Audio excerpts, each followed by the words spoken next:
بسم الله الرحمن الرحيم إن الحمد لله نحمده ونستعينه ونستغفره ونؤمن به ونتوكل عليه ونعوذ بالله من شرور أنفسنا وسيئات أعمالنا من يهده الله فلا مضل له ومن يضلل فلا هادي له وأشهد أن لا إله إلا الله وحده لا شريك له وأشهد أن محمدا عبده ورسوله أما بعد يا أيها الناس اتقوا ربكم الذي خلقكم من نفس واحدة وخلق منها زوجها وبث منهما رجالا كثيرا ونساء واتقوا الله الذي تساءلون به والأرحام إن الله كان عليكم رقيبا وقال أيضا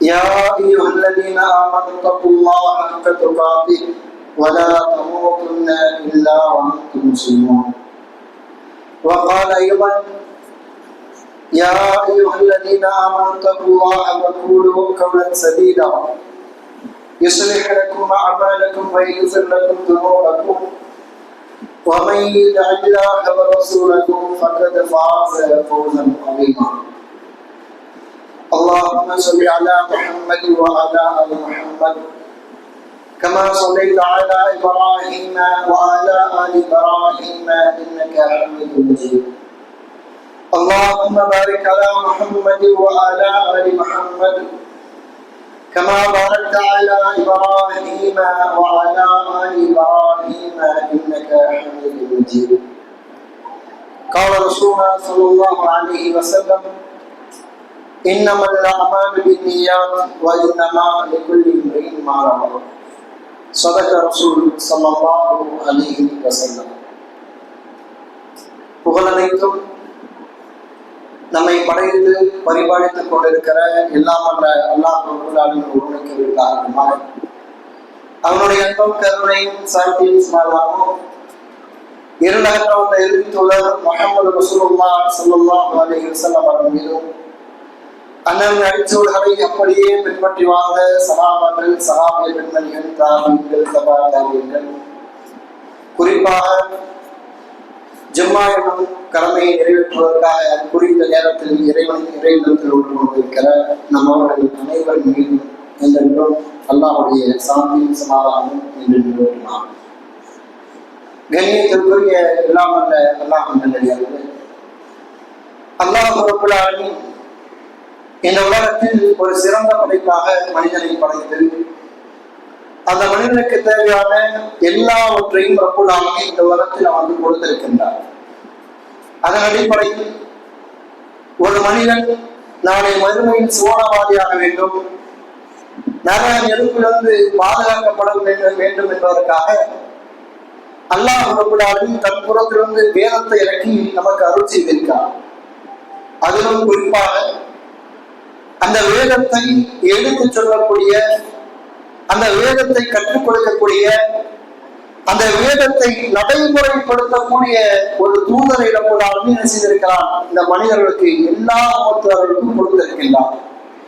அதில் இறுதியானவர்கள் தான் நம் தூதர் ரசூலுல்லாஹி ஸல்லல்லாஹு அலைஹி வஸல்லம் அவர்கள். அவரை பற்றி ரப்பல் ஆலமீன் தன்னுடைய அருமையாம் திருக்குர்ஆனில் என்ன சொல்லி காண்பிக்கிறார்?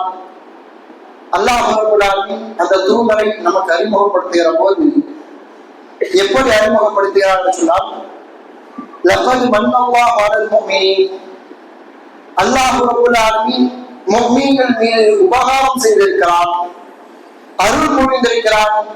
என்ன அருள்? இது பஅஸ ஃபீஹிம் ரசூலம் மின்ஹும், அவர்களிலிருந்தே ஒரு மனிதரை ரப்பல் ஆலமீன் தூதராக மாற்றி அல்லாஹ் ரப்பல் ஆலமீன் முஃமின்களுக்கு உபகாரம் செய்திருக்கிறார் என்பதாக சொல்லி காண்பிக்கிறார். அல்லாஹ் ரப்பல் ஆலமீன் நமக்கு தெரிந்த மிகப்பெரிய ஒரு உபகாரம் நம் தூதர் ரசூலுல்லாஹி ஸல்லல்லாஹு அலைஹி வஸல்லம் அவர்களை நமக்கு தந்தது. இன்னொரு இடத்தில் சொல்லி காண்பிக்கிறார், வமா அர்ஸல்னாக இல்லா ரஹ்மத்தல் லில் ஆலமீன், நபியே இந்த உலகத்திற்கு, இந்த அகிலத்தாருக்கு ஒரு அருட்கொடையாகவே தவிர உண்மை நாம் அனுப்பவில்லை என்பதாக சொல்லி காண்பிக்கிறார். எப்படி எனக்கு பொருளாதாரம் அருட்கொடையாக கொடுக்கப்பட்டதோ, எப்படி ஆரோக்கியம் அறுக்குறையாக எனக்கு கொடுக்கப்பட்டதோ, எப்படி குடும்பங்கள் எனக்கு அறுக்குறையாக கொடுக்கப்பட்டதோ, இது எல்லாவற்றையும் விட மிக மேலான ஒரு அறுக்குறைகளை நம் தூதர் ரசூலுல்லாஹி ஸல்லல்லாஹு அலைஹி வஸல்லம் அவருடைய உம்மத்தில் நாம் இருந்தது. நமக்கு நம் தூதர் ரசூலுல்லாஹி ஸல்லல்லாஹு அலைஹி வஸல்லம் அவர்களை நபியாக அல்லாஹ் கொடுத்தது. இது மிகப்பெரிய அருள் என்பதாக அல்லாஹ் என்ன செய்கிறான், அடையாளப்படுத்தி காண்பிக்கிறான். அந்த தூதரை நாம் என்ன செய்யணும், அந்த தூதரை பின்பற்ற வேண்டும். முதலில் அந்த தூதரை நம் உயிரினும் மேலாக என்ன செய்ய வேண்டும், நேசிக்க கடமைப்பட்டு இருக்கிறோம். இந்த உலகத்தில் நேசம் என்று சொன்னாலே பெரும்பாலான மக்களுக்கு நீங்க ரொம்ப நேசிக்கக்கூடிய நபர் யார் அப்படின்னு கேட்டா, பெரும்பாலான மக்கள் சொல்லக்கூடிய பதில் எதுவாக இருக்கும் என்று சொன்னால், திரையில் நடிக்கிற நடிகர்களை என்ன செய்வார்கள் சொல்லுவார், நடிகைகளை என்ன செய்வார்கள், இவருடைய பெயர்களை சொல்வார்கள், இவரை தான் நாங்கள் மிகவும் நேசிக்கிறோம். ஆனால் ஒரு முஃமினை பொறுத்த வரைக்கும் யார் அதிகமா நேசிக்கணும், நம் தூதர் ரசூலுல்லாஹி ஸல்லல்லாஹு அலைஹி வஸல்லம் என்ன செய்யணும், அதிகமாக நேசிக்க வேண்டும். ஒரு முஃமினை பொறுத்த வரைக்கும், ஒரு முஃமினுடைய வாழ்க்கையை பொறுத்த வரைக்கும் அந்த தூதரை நேசிப்பது எந்த அளவுக்கு முக்கியத்துவமானது என்று சொன்னால், நீ நேசித்தால் நேசிக்கலாம், நேசிக்காட்டி நேசிக்காமல் இருக்கலாம் என்று சாய்ஸ் விடப்படுவது கிடையாது. எதுவாக இருந்தாலும் சரி, நீ முஃமினாக இருக்க வேண்டும் என்று சொன்னால், நீ அல்லாஹ்வின் பார்வையில் சரியான முஸ்லிமாக இருக்க வேண்டும் என்று சொன்னால், உடைய உள்ளத்தில் அந்த நபியுடைய நேசம் என்ன செய்ய இருக்க வேண்டும். அது எந்த அளவுக்கு இருக்கணும், நம்முடைய உயிரை காட்டிலும் அதிகமாக அந்த நபியை என்ன செய்ய வேண்டும், நேசிக்க கடமைப்பட்டு இருக்கிறோம். யார் ஒருவர் அதை நேசிக்கிறாரோ அவரை தான் இஸ்லாம் என்ன செய்யாது, அல்லாஹ்வும் அல்லாஹ்வுடைய தூதரும் முஃமின்களாக அடையாளப்படுத்துகிறார். ரசூலுல்லாஹி ஸல்லல்லாஹு அலைஹி வஸல்லம் சொன்னார்கள், ஸலாத்து மன் குன்ன ஃபீஹி வஜத ஹலாவத்துல் ஈமான். மூன்று பண்புகள் யாரிடத்தில் இருக்கிறதோ அவர் ஈமான் சுவையை சுவைத்து விட்டார் என்று சொன்னார். ஒவ்வொன்றுக்கும் ஒரு டேஸ்ட் இருக்கு. இப்ப ஈமானுக்குன்னு ஒரு டேஸ்ட் இருக்குது, அதை யார் சுவைக்க முடியும், ஒரு மூன்று பண்புகள் யார் மக்கள் இருக்கிறதோ அவர்கள் தான் என்ன செய்ய முடியும், அந்த ஈமான அனுபவிக்க முடியும், அந்த ஈமான சுவைக்க முடியும். அதுல முதலாவது பண்பு என்ன,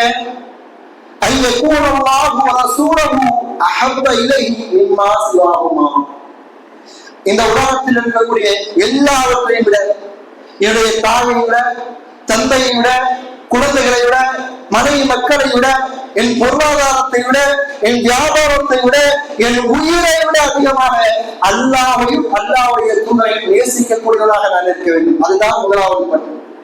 எனக்கு இந்த பண்புக்கு சொந்தக்காரர்களாக நம்ம இருக்கிறோம். யோசித்து பாருங்க. இன்னொரு ஹதீஸில் ரசூலுல்லாஹி ஸல்லல்லாஹு அலைஹி வஸல்லம் அப்படியே என்ன செய்கிறார்கள், வெளிப்படையாக சொல்லுகிறார்கள், லா யுமினு அஹதுக்கும், உங்களில் யாரும் முஃமின்கள் கிடையாது, உங்களில் யாரும் இறை விசுவாசிகள் கிடையாது.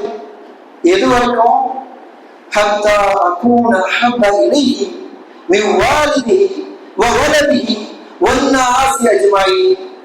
உங்களில் யாரும் இறை நம்பிக்கையாக ஆக முடியாது. எது வரைக்கும், உங்களுடைய பிள்ளைகளை விட, உங்களுடைய தாய்மார்களை விட, இந்த உலகத்தில் இருக்கக்கூடிய எல்லாவற்றையும் விட என்னை அதிகமாக நேசிக்கிறவர் என்று சொன்னார். அல்லாஹ்வுடைய தூதரை எல்லாத்தை காட்டும் நேசித்தால்தான் நாம் உண்மையான முஃமின்களாக செய்கிறோம், அல்லாஹ்வுக்கு அருள் மாறுகிறோம். ஒரு சரியான முஸ்லிமாக செய்கிறேன், மாறுகிறேன். அந்த நேசம் இல்லாமல் ஒருவனை என்னை நான் எப்படி சொல்லிக் கொண்டாலும் சரி, அவர்கள் என்ன செய்ய முடியாது, ஒரு முஃமின்களாக சரியான முஸ்லிம்களாக செய்ய முடியாது, மாற முடியாது. அல்லாஹ் ரப்பல் அந்த முஃமின்களுடைய பண்புகளை என்ன செய்கின்றான், நிறைய பண்புகளை தன்னுடைய அருமையான திருக்குர்ஆனில் சொல்லி காண்பிக்கிறார். அது ஒரு பண்பு என்ன, அந்நபியு அவுலா பில் முஃமினீன மின் அன்ஃபுஸிஹிம். அந்நபி, இந்த தூதர் முஹம்மது ரசூலுல்லாஹி ஸல்லல்லாஹு அலைஹி வஸல்லம் அவர்கள் முஃமின்களுக்கு தங்களுடைய உயிரை காட்டிலும் மிக மேலானவர் என்று சொல்லி காண்பிக்கிறார். என்னுடைய உயிரை காட்டிலும் எனக்கு மிக மேலானவர் யார் என்று சொன்னார், அல்லாஹ்வுடைய தூதர் ரசூலுல்லாஹி ஸல்லல்லாஹு அலைஹி வஸல்லம் அவர்கள்.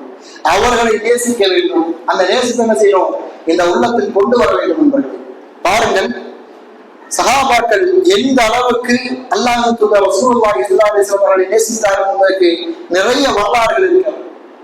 அலி இப்னு அபீ தாலிப் ரலியல்லாஹு அன்ஹு என்ன செய்கிறது கேட்கப்படுகிறது, சுஹைல் அலி இப்னு அபி தாலிப் அலி இப்னு அலி அலி ரலியல்லாஹு கேட்கப்படுகிறது. என்ன கேள்வி? கைஃப கான ஹுப்புக்கும் லி ரசூலில்லாஹ், அலி அவர்களே, நீங்க தூதரை நேசிக்கிறீங்கன்னு சொல்றீங்க, நீங்கள் எந்த அளவுக்கு அந்த தூதரை நேசித்தீர்கள் அது சொல்லுங்க கேட்கிறாங்க. அப்ப அலி இப்னு அபி தாலிப் ரலியல்லாஹு சொல்கிறார்கள், நாங்கள் எந்த அளவுக்கு நேசித்தோம் தெரியுமா?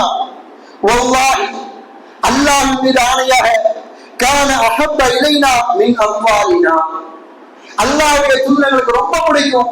எந்த அளவுக்கு என்று சொன்னா, மின் அம்வாலினா, இவருடைய செல்வங்களை விட, வஅவுலாதினா, இவருடைய பிள்ளைகளை விட, வஆபாயினா, இவருடைய தந்தைமார்களை விட, வஉம்மஹாத்தினா, இவருடைய தாய்மார்களை விட, எல்லோரையும் விட செய்யும் இந்த தூதர்கள் தான் எங்களுக்கு ரொம்ப பிடிக்கும். எந்த அளவுக்கு என்று சொன்னா, ஒரு தாகத்தோடு இருக்கக்கூடிய ஒரு மனிதனுக்கு, ஒரு குளிர்ந்த நீரை எப்படி விரும்புவாரோ, எப்படி நேசிப்பாரோ, அதை விட அதிகமாக நாங்கள் எங்கள் தூதர் ரசூலுல்லாஹி ஸல்லல்லாஹு அலைஹி வஸல்லம் அவர்களை நேசித்தோம் என்று சொல்லி என்ன செய்கிறார்கள்? சஹாபாக்கள் சொல்லி காண்பிக்கிறார். இது நடைமுறையில் நீங்கள் எடுத்து பார்த்தீர்கள் என்று சொன்னா, எந்த அளவுக்கு நேசித்தார்கள்? அல்லாஹ் சொல்கின்றார், உயிரை விட அதிகமாக நேசிப்பார்கள். அப்படியெல்லாம் உண்மையில் நேசித்தார்கள்.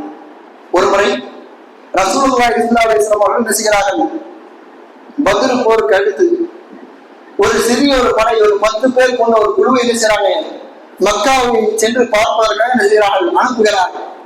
ஒரு குறிப்பிட்ட இடத்துல என்ன செய்யணும்? நீங்க தாக்குதல் நடத்தணும், சிறிய வியாபாரம் கொடுக்குன்னு சொல்லிட்டு ஒரு விஷயத்தை கொண்டு என்ன செய்யறாங்க? அனுப்புகிறார்கள். அந்த 10 பேர் என்ன செய்யறாங்க? இங்க போறாங்க. ஆனா காஃபிர்களுக்கு முன்னாடியே தெரிஞ்சு என்ன செய்யறாங்கன்னு சொன்னா, ஒரு 50-100 பேர் என்ன செய்யறாங்க? தயாராக இருக்கிறாங்க. சரி, அந்த 10 பேர் வந்தவங்க என்ன செய்யறாங்க? எல்லா பக்கம் சுத்தி வளைத்து விடுகிறாங்க. அப்ப அந்த 10 சஹாபாக்களை கொண்ட அந்த குழு என்ன செய்யறதுன்னு சொன்னா, நேரம் என்ன செய்யறாங்க? மலையின் மீது ஏறி விடுகிறாங்க. ஒரு மலைக்கு மேல என்ன செய்யறாங்க? ஏறிடுறாங்க. ஏறினதுக்கான காரணங்கள் சொல்றாங்க, எப்பா எல்லாரும் கீழே வந்துருங்க, எங்களை எதிர்த்து உங்களால் என்ன செய்ய முடியாது, வெற்றி காண முடியாது. ஏன்னா எங்களுடைய எண்ணிக்கை அதிகமா இருக்கு, ஆயுத பலமும் இருக்கு. நீங்க 10 பேர் மாட்டிக்கிட்டீங்க, கீழே இறங்கி வந்தீங்கன்னா உங்களை என்ன செய்யணும்? உயிரோடு விட்டு விடுகிறோம், உங்களை கொல்ல மாட்டோம் என்று சொல்லி உறுதிமொழிட்டு தராங்க. ஆனா சஹாபாக்கள் என்ன செய்யவில்லை, கேட்கவில்லை. 2 பக்கம் 50 வயசு என்ன செய்கிறார்கள்? தாக்குதல் தொடுக்கிறார்கள். ஆனால் காபிர்களால் கிட்டத்தட்ட 8 சஹாபாக்கள் என்ன செய்யறாங்க? கொல்லப்படுகிறார்கள். 2 சஹாபாக்கள் என்ன செய்யறாங்க? உயிர் பொழைக்கிறாங்க. அப்படி பிழைத்தவர்கள் என்ன செய்யறாங்கன்னு சொன்னா, சரி கீழே இறங்கினா ஒருவேளை விட்டுருவாங்க அப்படின்னு சொல்லிட்டு என்ன செய்யறாங்க? அப்படியே அந்த மலையிலிருந்து கீழே இறங்கி வராங்க. வந்தா காபிர்கள் அப்படியே சுத்தி பிடிச்சிடறாங்க. பிடிச்சிட்டு அங்கேயே கொள்ளலாம்னு சொல்லி யோசிக்கிறாங்க. ஆனா இங்க வைத்து கொண்டா எந்த ஒரு லாபமும் கிடையாது. இத்தனை பேர் வந்திருக்கோம், இங்க வச்சு கொண்டோம்னா எந்த ஒரு லாபமும் கிடையாது. இதே இந்த 2 பேரை நேரா மக்காவுக்கு கொண்டு போய் யுத்தம் சொல்லணும்னா, இவர்களால் பத்ர் போரில் கொல்லப்பட்டவர்களின் குடும்பத்தார்கள் என்ன செய்வாங்க? பள்ளிக்கு பள்ளி வாங்குவதற்காக இவங்களை விலை கொடுத்து வாங்குவாங்க. அப்போ ஒரு பக்கம் பார்த்தா நமக்கு பொருளாதாரமும் கிடைக்குது, இன்னொரு பக்கம் நம்முடைய நோக்கப்படி இவர்கள் என்ன செய்யப்படுகிறார்கள்? கொல்லவும் படுகிறார்கள். எனவே கொண்டு போய் வித்தாங்க விட்டு நேரா மக்காவுக்கு போறாங்க. 2 பேரையும் விற்கிறார்கள். இவர்கள் நினைத்தது மாதிரியே இந்த 2 பேரால பத்ர் போரில் கொல்லப்பட்டவர்களின் குடும்பத்தார் என்ன செய்யறாங்க? போட்டு வாங்குவதற்கு காசு பணத்தை கொட்டுகிறார். எதற்காக? வாங்கி இவருடைய பணிக்கு பணி எடுக்க வேண்டும். என் குடும்பத்தார் ஒருவரை கொண்டு விட்டார்கள், இவருடைய உடற்குறாங்க, காசை போட்டு என்ன செய்யறாங்க? அவருடைய விலைக்கு வாங்குகிறார்கள். ஒருவரை விலைக்கு வாங்கி என்ன செய்யறார்கள்? உடனே கொள்கிறார்கள். அதில் ஒருவரை என்ன செய்கிறார்கள்? ஸைத் என்று சொல்லக்கூடிய ஒரு நபி தோழரை அவர்களை விலை கொடுத்து வாங்குகிறார்கள். வாங்கி கொஞ்சம் கொஞ்சமாக டார்ச்சர் பண்ணி என்ன செய்யறாங்க? கொல்ல ஆரம்பிக்கிறாங்க. எல்லா டார்ச்சரும் பண்ணிடலாம். கடைசி கட்டம், சரி எவ்வளவு முடியுமோ அவ்வளவு வரைக்கும் என்ன செஞ்சுட்டு படையாச்சியாச்சு, டார்ச்சர் பண்ணியாச்சு, இன்னும் என்ன பண்ணிடலாம்? கொன்று விடலாம் என்று சொல்லி நேரம் என்ன செய்யறாங்க? ஒரு கழுமரத்தை ஏற்றுகிறார். அதை இந்த நபித்தோடு என்ன செய்யறாங்க? அப்படியே இருக்க வைத்து கட்டுகிறார். கட்டிவிட்டு அம்பு எறியக்கூடிய வீரர்கள் என்ன செய்யறாங்க? அப்படியே தயாரா இருக்கிறாங்க. அந்த குடும்பத்தை சொன்னாலே என்ன செஞ்சிடணும்? அவரை கொண்டு சொல்லிட்டு அப்படி தயாரா இருக்கிறாங்க. அந்த நேரத்தில் அபூ சுஃபியான் அவர்கள் அந்த குறைஷிகளின் தலைவர் என்ன செய்கிறார், அந்த இடத்துக்கு வருகிறார். வந்து சொல்கிறார், ஸைதே, உன்னை இப்படி பார்க்கறதுக்கு எனக்கு என்ன செய்ய எனக்கு ரொம்ப கவலையா இருக்கு. இவ்வளவுக்கும் என்னுடைய குடும்பத்தார் ஒருவராக போய்விட்டார். எனவே உனக்காக ஒரு வாய்ப்பை நான் கொடுக்கிறேன். என்ன வாய்ப்பு? நீ உன்னுடைய இஸ்லாத்தை என்ன செய்யணும், விட்டணும். இல்ல, விட முடியாது. சரி, விட மாட்டியா? இன்னொரு வாய்ப்பை கொடுக்கிறேன். நீ என்னுடைய சொந்தக்காரன், உனக்காக இன்னொரு வாய்ப்பை கொடுக்கிறேன். நீ நிற்கக்கூடிய இதே இடத்தில் அந்த முகம்மதை நிற்க வைக்க எனக்கு ஆசை என்று சொல்லி நீ நிற்கிறையா? நிற்கத்தான இந்த வலி மிகுந்த இந்த இடத்தில் முஹம்மது அவர்கள் இந்த இடத்தில் நிற்பதை நான் விரும்புகிறேன் என்கிற ஒற்றை வார்த்தையை சொல். நான் நினைச்சுகிறேன், உன்னை இவர்களிடம் இருந்து காப்பாற்றுகிறேன். உனக்கு மதீனாவுக்கு போவதற்கு என்னென்ன தேவைப்படுமோ எல்லாத்தையும் கொடுத்து பத்திரமா நானே என்ன செய்கிறேன், உன்னை உன்னுடைய குடும்பத்தாரிடம் அனுப்பி வைக்கிறேன். இந்த ஒற்றை வார்த்தையை சொல் என்று சொன்னார்கள். அதற்கு அந்த நபித்தோழர் சொன்னார்கள், அபூ சுஃபியான், நான் என் குடும்பத்தாரோடு சந்தோஷமாக இருப்பதற்கு இந்த இடத்தில் அல்ல, என் தூணுடைய காலில் ஒரு முள் குத்துவதை கூட என்னால் சகித்துக் கொள்ள முடியாது என்று சொல்கிறார்கள். அடுத்த கணம் அந்த நபித்தோழர் உடல் எழுதுகிறது, அம்புகளால் சந்தடையப்படுகிறது. அந்த நபித்தோழர் ஷஹீதாகப்படுகிறார். அதற்கு பிறகு அபூ சுஃபியான் சொன்னார், மா ரஅய்து மினன் நாஸி அஹதம் யுஹிப்பு அஹதா. இந்த உலகத்தில் ஒரு மனிதர் இன்னொரு மனிதரை அதிகமாக நேசிப்பதை நான் பார்க்கவில்லை. எந்த அளவுக்கு? முஹம்மதுடைய தோழர்கள், முஹம்மதுடைய சஹாபாக்கள் முஹம்மதை நேசிப்பதை போல இந்த உலகத்தில் யாரும் யாரையும் நேசிக்க முடியாது என்று சொல்லி நேசிக்கிறார். அந்த அபூ சுஃபியான் சொல்கிறார். இப்ப யோசித்து பாரு, அந்த நபித்தோழர் நினைத்திருந்தால் ஏதோ வார்த்தையாக உள்ளத்தில் இல்லாமல் வெறும் நாவலன் சொல்லி நேசிக்கிறார், தப்பித்து போயிருக்கலாம். இஸ்லாம் செய்யறது அனுமதி கொடுக்கிறது. ஆனால் அதை கூட அவர்கள் விரும்பவில்லை. காரணம் என்ன? அந்த அளவுக்கு அளவு கடந்து அல்லாஹ்வுடைய தூதர் ரசூலுல்லாஹி ஸல்லல்லாஹு அலைஹி வஸல்லம் அவர்களை அதிகமாக நேசித்தார். நாம் அது போல நேசத்தை செய்யலாம், நம்முடைய இடத்தை கொண்டு வர வேண்டும். அபூ உமர் இப்னு கத்தாப் ரலியல்லாஹு அன்ஹு அல்லாஹ்வின் தூதரிடத்தில் வருகிறார். வந்து சொன்னார்கள், யா ரசூலுல்லாஹ், அல்லாஹ்வுடைய தூதரே, நான் உங்களை எல்லோரையும் விட, என்னுடைய பிள்ளைகளை விட, என்னுடைய பொருளாதாரத்தை விட, எல்லாவற்றையும் விட உங்களை அதிகமாக நேசிக்க இல்லா நஃப்ஸி, என்னுடைய ஆத்மாவை தவிர, என் உயிருக்கு அடுத்தபடியா எல்லாவற்றையும் விட அதிகமாக உங்களை தான் நான் நேசிக்கிறேன்னு சொல்றாங்க. உடனே ரசூலுல்லாஹி ஸல்லல்லாஹு அலைஹி வஸல்லம் சொன்னார்கள், உமரே, நீ இன்னும் ஈமான் கொள்ளவில்லை என்று சொன்னார். என்ன சொன்னார்கள்? நீ இன்னும் ஈமான் கொள்ளவில்லை, உன்னுடைய ஈமான் இன்னும் சரியாகவில்லை. ஒரு இப்பொழுது என் உயிரை காட்டிலும் நான் உங்களை அதிகமாக நேசிக்கிறேன். உமரே, இப்படி சொல்லுங்கள் என்று சொல்லி ரசூலுல்லாஹி நேசிக்கிறாங்க, சொல்லி காண்பிக்கிறார். இப்போதுதான் ஈமான் பரிபூர்ணம் அடைந்திருக்கிறீர்கள் என்று ரசூலுல்லாஹி ஸல்லல்லாஹு அலைஹி வஸல்லம் சொல்லி காண்பிக்கிறார். ஆனா இன்னைக்கு நம்ம எடுத்துக்கொண்டோம் சொன்னால், நாம யாரை நேசிக்கிறோம்? எந்த விதத்திலும் தகுதி இல்லாத நபர்களை நேசிக்கிறோம். ஏதாவது ஒரு தகுதி இருக்கிறதா? சமூக அக்கறை இல்லாதவர்கள் நம்முடைய திரையில் நாம் பார்க்கிறோமா இல்லையா? அவரை போட்டு சமூக அக்கறை இல்லாதவர்கள், நடிப்பவர்கள், உண்மையாக இல்லாதவர்கள், தங்கள் கீழ் இருக்கக்கூடிய தொண்டர்கள் நிலையை பற்றி கவலைப்படாதவர்கள், இன்னும் அவருடைய வாழ்க்கையை வாழாதவர்கள், இப்படிப்பட்டவர்களை தான் நாம் நேசிக்கிறோம். ஆனால் நம்ம தூதரை பாருங்கள், எப்படிப்பட்டவர்கள்! புத்தி கூர்மையிலும் சரி, பலத்திலும் சரி, அறிவாற்றலும் சரி, நிர்வாகத்திலும் சரி, தனி மனித வாழ்க்கையிலும் சரி, நீதியிலும் சரி, எல்லாவற்றிலும் எல்லா நம்முடைய வரலாறுகளில் திருப்புகிற எல்லா பக்கங்களிலும் பர்ஃபெக்ட். அதை மட்டுமே என்ன செய்ய முடியும், நம்மளால் பார்க்க முடியும். எல்லாவற்றிலும் சிறந்தவர்களாக இருப்பார்கள். ரசூலுல்லாஹி ஸல்லல்லாஹு அலைஹி வஸல்லம் அவர்கள் இருந்திருப்பார். வீரத்தில் எப்படி இருந்தார்? சஹாபாக்கள் சொல்கிறார், போர் மிக கடுமையாகிவிட்டால், உமர் இப்னு கத்தாப் அவர்கள் சொல்கிறார்கள், போர் மிக கடுமையாகிவிட்டால் நாங்கள் அல்லாஹ்வுடைய தூதரை சென்று விடுவோம். ஏன் என்று சொன்னால், அல்லாஹ்வுடைய தூதர் ரசூலுல்லாஹி ஸல்லல்லாஹு அலைஹி வஸல்லம் அவர்கள் அந்த அளவுக்கு வாழை சுழற்றுபவர்களாக இருந்தார்கள். மக்காவுக்கு ரசூலுல்லாஹி ஸல்லல்லாஹு அலைஹி வஸல்லம் அவர்கள் ஹஜ்ஜுக்கு வருகிறார். ஹஜ்ஜுக்கு வருகிற போது காஃபிர்கள் என்ன செய்யறாங்க, பேசிக் கொள்கிறார்கள். முஹம்மது ரசூலுல்லாஹி ஸல்லல்லாஹு அலைஹி வஸல்லம் அவர்கள் இஹ்ராமை அணிந்து கொண்டு அந்த 2 தோல் கொஞ்சத்தையும் மறைச்சுக்கிட்டு அப்படியே என்ன செய்யறார்கள், சஃபா மர்வாவுக்கு மத்தியில் அப்படி ஓடுகிறார்கள். அப்படியே மெதுவாக நடந்து போறோம். அப்ப காஃபிர்கள் பார்த்து பேசுறாங்க, முகமது பழைய மாதிரி இல்ல போல, முகமதுக்கு பழைய மாதிரி இல்ல போல, அப்படியே பார்க்க ஆளே கொஞ்சம் ஒரு மாதிரி இருக்கிறாங்க, ஒரு மாதிரி என்ன பேசுகிறார். இது ரசூலுல்லாஹி ஸல்லல்லாஹு அலைஹி வஸல்லம் அவர்களுக்கு அறிவிக்கப்படுகிறது. அப்படி சொன்ன உடனே ரசூலுல்லாஹி ஸல்லல்லாஹு அலைஹி வஸல்லம் அவர்கள் தன்னுடைய பலத்தை காட்டுவதற்கு ஒரு இஹ்ராமுடைய ஒரு பக்கத்தை என்ன செய்தார்கள், திறந்து விட்டார். அதன் தோல் குஞ்சுகளை என்ன செய்தார்கள், வெளிப்படையில் காட்டினார்கள். நடந்து கொண்டிருந்தவர்கள் அப்படியே ஓட தொடங்கினார்கள்.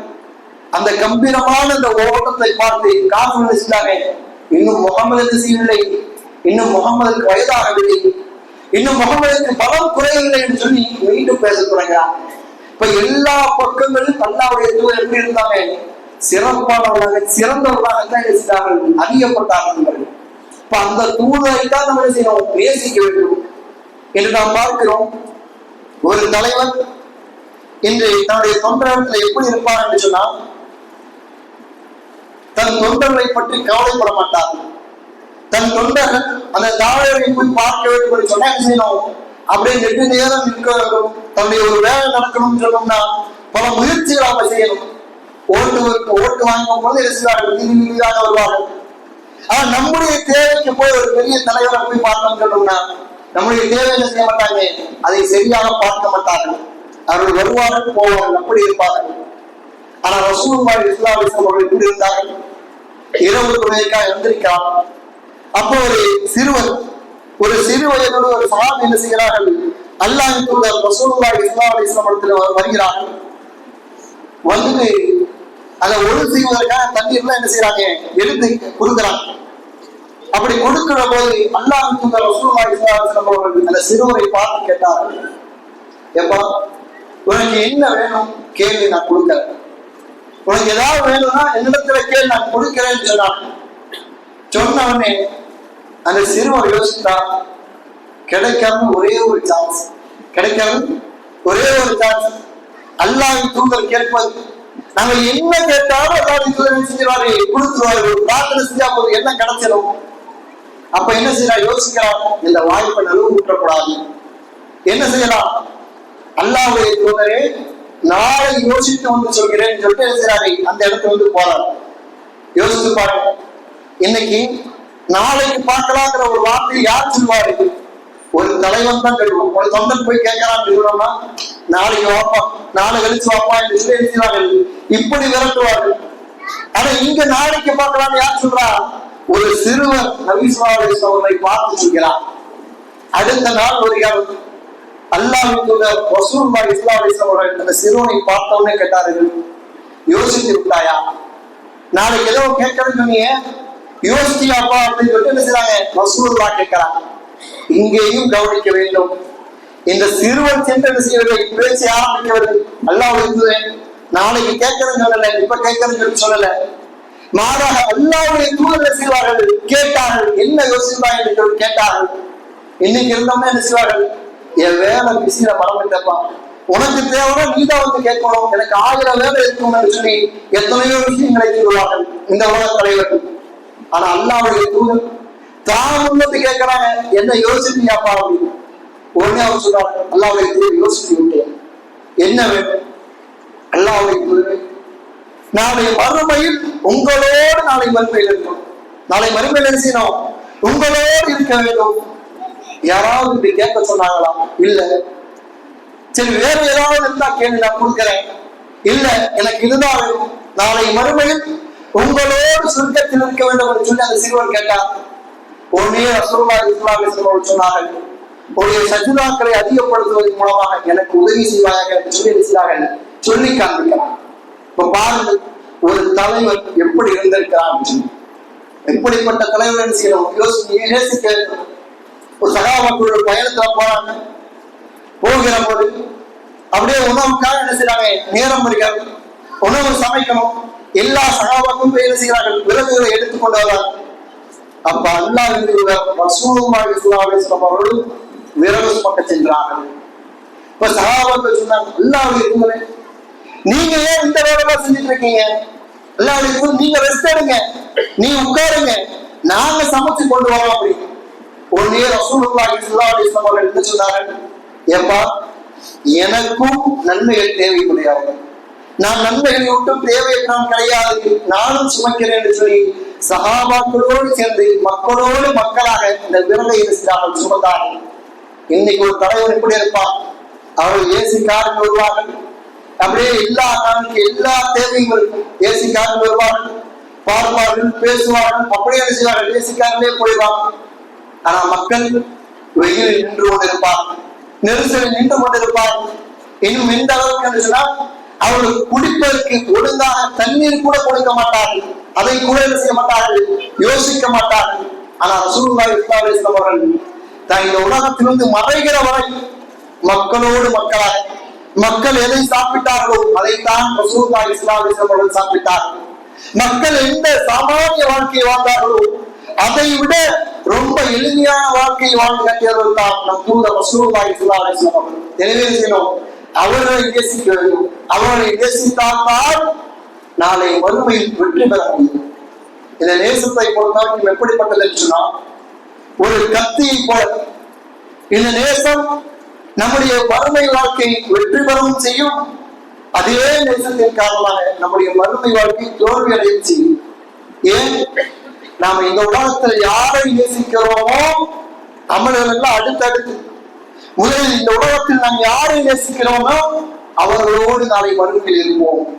இப்ப யோசித்து பாருங்க, இன்னைக்கு நாம ஒரு நடிகரை நேசிக்கிறோம் அல்லது வேறு சிலரை நேசிக்கிறோம் என்று சொன்னால் அவர்கள் எப்படிப்பட்டவர்கள்? ஏமான் கொள்ளாதவர்கள். அவர்கள் எப்படிப்பட்டவர்கள்? வெறுமனை வெளியில் நடிப்பவர்கள். அவர்கள் எப்படிப்பட்டவர்கள் சொன்னால் நாளை மறுமையில் நஷ்டவாளிகளாக அல்லாஹ் காப்பாற்றினாலே தவிர நாளை மறுமையில் நஷ்டவாளிகளாக இருக்கக்கூடியவர்கள். இப்ப அவர்களை நேசித்தால் நாளை மறுமையில் எங்கே இருக்கப்படுவோம்? அவர்களோடு தான் இருக்கப்படுவோம். எனவே செய்யணும், நம்ம அல்லாஹ்வின் தூதரை நேசிக்க வேண்டும். அப்படி நேசிப்பதன் காரணமாக நாளை மறுமையில் அல்லாஹ்வின் தூதரோடு என்ன செய்யப்படலாம்? நாம் எழுப்பப்படலாம். ஒரு மனிதர் வருகிறார், யா ரசூலுல்லாஹ் மதாசா, அல்லாஹ்வுடைய தூதரே மறுமை நாள் எப்பொழுது வரும் என்று கேட்கிறார். கேட்டவன ரசூலுல்லாஹி ஸல்லல்லாஹு அலைஹி வஸல்லம் அவர்கள் அந்த மனிதரை பார்க்கிறார்கள். பார்த்து விட்டு கேட்டார்கள், மறுமை நாள் எப்பொழுது வரும் என்று கேட்கிறார்கள். அந்த மறுமை நாளுக்காக நீ என்ன தயாரித்து வைத்திருக்கிறாய் என்று சொல்லி கேட்கிறான். எப்போ மறுமை நாள் கேட்கறீங்க? நீ என்ன அமலை செஞ்சு வச்சிருக்க? மறுமை வந்தா என்ன செய்வேன்னு சொல்லி கேட்கிறாங்க. அப்ப அந்த சஹாபி சொல்கிறார், அல்லாஹ்வுடைய தூதரே, நான் ரொம்ப பெரிதாக அமலை எல்லாம் செய்யவில்லை, நான் என்னுடைய பிரம்மாண்டமான அமலை எல்லாம் செய்யல, நான் என்னுடைய வாழ்க்கையை செய்யலை. என்றாலும் நான் அல்லாஹ்வையும் அல்லாஹ்வுடைய தூதரை நேசிக்கிறேன். அஹ்புல்லாஹ் வ ரசூலஹ், அல்லாஹ்வும் அல்லாஹ்வுடைய தூதரை நேசிக்கிறேன் என்று சொன்னார். அப்படி சொன்ன உடனே ரசூலுல்லாஹி ஸல்லல்லாஹு அலைஹி வஸல்லம் சொன்னார்கள், அன்த மன் அஹ்பப்த, அப்படி என்றால் நீ யாரை நேசிக்கிறாயோ அவர்களோடு நாளை வந்து இருப்பாய் என்று சொன்னார். இதற்கு அறிவிக்கக்கூடிய ரசூலுல்லாஹி அவர்கள் சொன்னார்கள், நாங்கள் இஸ்லாத்தை ஏற்றதற்கு பிறகு ரொம்ப சந்தோஷப்பட்ட ஒரு இடம் எது என்று சொன்னால் ஏதோ இந்த இடம். அந்த மன் அஹ்பப்த, நீ யாரை நேசிக்கிறாயோ அவர்களோடு நாளை மறுமை இருப்பாய். இந்த வார்த்தை ரசூலுல்லாஹி ஸல்லல்லாஹு அலைஹி வஸல்லம் அவர்கள் சொன்ன போதுதான் இஸ்லாத்தை ஏற்றதற்கு பிறகு நம்ம ரொம்ப மகிழ்ச்சி அடைந்து வருகிறோம். ஏன்? அல்லாஹ்வின் தூதர் அபூபக்கர் உமரை போல அமல்களை எங்களால் செய்ய முடியாவிட்டாலும் அவர்களை நேசிப்பதன் மூலமாக அந்த சொர்க்கத்தை என்ன செய்ய முடியும்? எங்களால் அடைய முடியும். நம்மளால் என்ன செய்ய முடியாது? அல்லாஹ்வின் தூதரை போல தொழ முடியாது, அல்லாஹ்வின் தூதரை போல என்ன செய்ய முடியாது? குர்ஆனை ஓத முடியாது, அல்லாஹ்வின் தூதர் அளவுக்கு அல்லாஹ்வுக்கு நன்றி உள்ளவமாக இருக்க முடியாது. ஆனா அல்லாஹ்வின் தூதரை நாம் நேசித்தோம் என்று சொன்னால் அந்த அல்லாஹ்வின் தூதர்களே என்ன செய்வோம்? நாளை மறுமையில் இருப்போம். அல்லாஹ்வின் தூதர் எங்க இருப்பார்கள்? சுவனத்திலேயே மிக உயர்ந்த சுவனம், சொர்க்கத்திலே முதலாவது தரத்தில் இருக்கக்கூடிய சுவனம் ஜன்னத்துல் ஃபிர்தௌஸில் இருப்பார்கள். அந்த ஜன்னத்துல் ஃபிர்தௌஸுக்கு என்ன செய்து விடலாம்? அந்த நேசத்தின் மூலமாக நாம் போய் விடலாம். அப்படி இல்லாம ஏதோ நடிகர்கள் நேசித்துக் கொண்டிருந்தோம் என்று சொன்னால் அவர்கள் எப்படி இந்த உலகத்தில் நம்மை கேட்கிறார் பார்க்கிறோம் என்று கருவில் 40 நபர்கள் செய்து விட்டார்கள், இறந்து விட்டார். பதிலை கேட்டால் இவ்வளவு கூட்டம் கூடும் என்று சொல்லி எங்களுக்கு தெரியாது என்று சொல்லி ஒற்றை வார்த்தையில் சொல்லி முடிக்கிறார். தங்களுடைய தொண்டர்கள் மீது கவலை இல்லாத தலைவர்கள். ஆனால் நம் தூதர் ரசூலுல்லாஹி ஸல்லல்லாஹு அலைஹி வஸல்லம் அவர்கள் நம் மீது கவலை உடையவர்கள். எந்த அளவுக்கு கவலை உடையவர்கள்? நம்மை பார்க்காவிட்டாலும் நமக்காக பிரார்த்தித்தார்கள். நம்மை ரசூலுல்லாஹி ஸல்லல்லாஹு அலைஹி வஸல்லம் பார்க்காவிட்டாலும் நமக்காக எல்லாவற்றையும் அல்லாஹ்விடத்திலே கேட்டவர்கள். அந்த தூதரை பின்பற்ற வேண்டும். அவரை பின்பற்றுவதன் மூலமாகத்தான் நாளை மறுமையில் வெற்றி பெற முடியும். அல்லாஹ் ரப்பல் ஆலமீன் தொடர்ந்து வாழ்கிற போது அல்லாஹ்வின் தூதர் ரசூலுல்லாஹி ஸல்லல்லாஹு அலைஹி வஸல்லம் அவர்களை அதிகமாக நேசிக்கக்கூடிய மக்களாக, நம் உயிரை காட்டிலும் அதிகமாக நேசிக்கக்கூடிய மக்களாக நம் அனைவரும் ஆக்கியிருக்கிறார்கள்.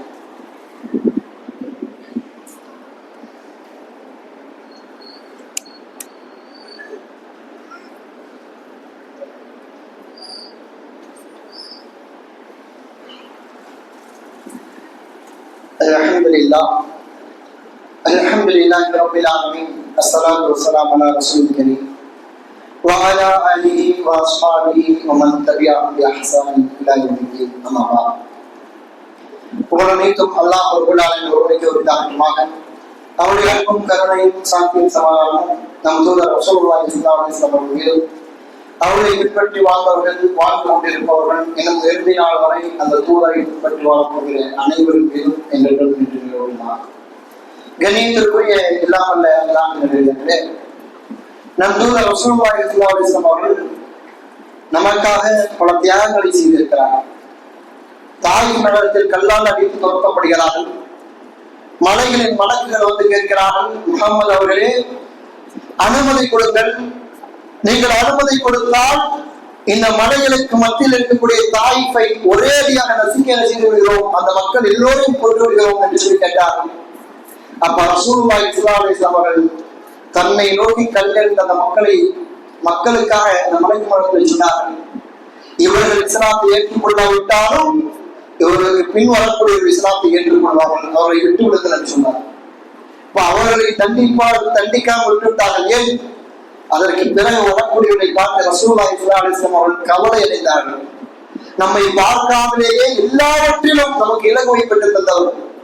தொழுகை 50 வக்தாக கடமையாக்கப்படுகிறது. எத்தனை வக்து? 50 வக்து. இன்று ஜும்மா தொழுகை ஆரம்பமாகிறது. வாரத்துக்கு ஒரு நாள் தொழுகை 1 மணி நேரம் நடக்க போகிற ஒன்று. ஆனால் அதற்கு முன்னதாக வந்தக்கூடிய மக்களுடைய எண்ணிக்கை பார்த்தா 10 பேருக்குள்ள இருக்கு. அதிலும் பல ரசிகர்கள் போன்களை எடுத்துக்கொண்டு நோண்டிக்கொண்டு இருக்கிறார்கள். காரணம் என்ன? அறியாமை. ஒரு வாரத்துல ஒரு நாள் ஜும்மா கூட நிறைவேற்ற முடியாத பலவீனர்களாக, ஒரு தாக்கத்து இல்லாதவர்களாக, சொல்ல போனால் ஒண்ணுமே செய்ய முடியாதவர்களாக, நோஞ்சாக்களாக நாம் என்ன செய்கிறோம்? இருந்து கொண்டிருக்கிறோம்.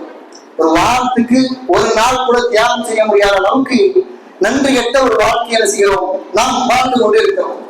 இப்ப 50 வக்துக்குள்ள கடமையாக்கப்பட்டால் நம்முடைய நிலை என்ன? யோசித்து பாருங்க. அந்த 50 வக்துக்குரிய 5ஆக நாங்கள் சொல்லலாம், குறைச்சு தரோம்.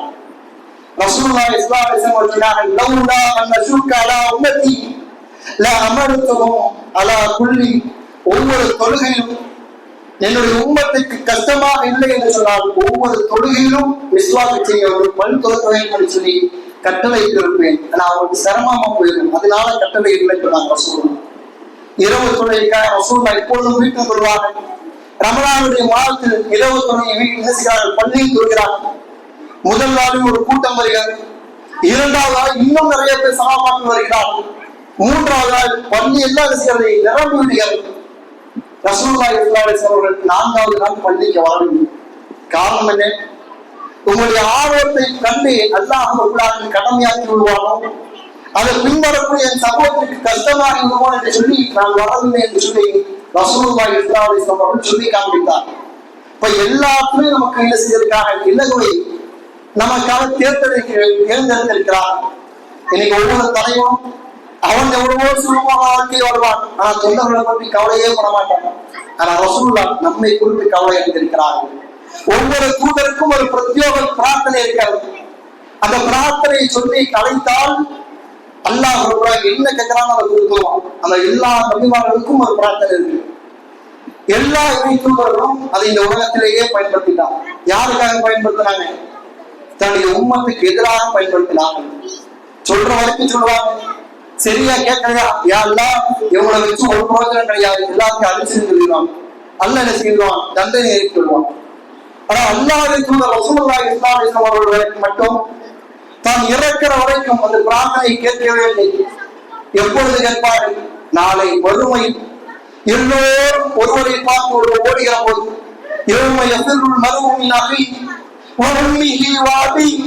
நாளை வறுமையின் ஒரு மனிதன் தன் சகோதரை பார்த்து விரண்டு வருவான், தன் தாய் தந்தையை பார்த்து விரண்டு வருவான். யாராவது நமக்கு ஆப்பு வச்சிருவாங்களோ, நம்முடைய அமல்களை கேட்டு விடுவார்கள் சொல்லி செய்வார், பயந்து கொண்டு ஓடுவார். அந்த நாள் எல்லா நண்பரும் சொல்லி விடுவார்கள், நப்சி நப்சி, எப்பா இன்னைக்கு என் நிலைமையே என்னன்னு தெரியாது, நீங்க நிலத்துல வராதீங்க சொல்லிடுவாங்க. அந்த இடத்தில் ரசூலுல்லாஹி ஸல்லல்லாஹு அலைஹி வஸல்லம் அவர்கள் அந்த பிரார்த்தனையை பயன்படுத்துவார்கள். சஜ்தாவில் விழுந்து கேட்பார்கள். அல்லாஹ் கேட்பான், முகமதே எதிரீங்க, என்ன வேண்டும்? எல்லோரும் நப்சி நப்சி, நான் என்னிலை என்று சொல்லி கவலைப்பட்டுக் கொண்டிருக்கிற போது ரசூலுல்லாஹி ஸல்லல்லாஹு அலைஹி வஸல்லம் அவர்கள் மட்டும் சொல்வார்கள், உம்மதி உம்மதி, யா அல்லாஹ் என்னுடைய உம்மத், யா அல்லாஹ் என்னுடைய உம்மத், என்னுடைய உம்மத்துக்கு சொர்க்கத்தை கொடு, நரகத்திலிருந்து காப்பாற்று என்று சொல்லி நம்மை பார்க்காமலேயே நம் தூதர் நமக்காக செய்வார்கள். அந்த பிரார்த்தனையை பயன்படுத்துவார்கள். அல்லாஹ் செய்வான், அந்த பிரார்த்தனை மூலமாக நம்மை காப்பாற்றுவான். யோசித்து பாருங்கள், எவ்வளவு பெரிய தியாகத்தை செய்யக்கூடிய இந்த தூதரை நாம் நேசிக்கணுமா கூடாது? நேசிக்க வேண்டும். நம் உயிரினும் மேலாக செய்ய வேண்டும், நேசிக்க வேண்டும். இன்னும் அந்த தூதருடைய நேசத்தை அவருடைய பின்பற்றுவதன் மூலமாக என்ன செய்ய வேண்டும்? வெளிப்படுத்த வேண்டும். அல்லாஹ் உலகத்தில் வாழ்கிற போது உண்மை முஸ்லிம்களாகவும் ஜும்மா தொழுகையை சரியாக நிறைவேற்றுகிற தொழக்கூடிய மக்களாக ரப்புல் ஆலமீன் மனிதன் ஆக்கியது புரிவானாக. ரப்பனா ஆத்தினா ஃபித் துன்யா ஹஸனா وفي الآخرة حسنة وقنا عذاب النار. ربنا لا تؤاخذنا إن نسينا وأخطأنا. ربنا ولا تحمل علينا إصرا كما حملته على الذين من قبلنا. ربنا ولا تحملنا ما لا طاقة لنا به واعف عنا واغفر لنا وارحمنا أنت مولانا فانصرنا على القوم الكافرين. إن الله يأمركم بالعدل والإحسان وإيتاء ذي القربى وينهى عن الفحشاء والمنكر والبغي يعظكم لعلكم تذكرون ولذكر الله أكبر والله يعلم ما تصنعون.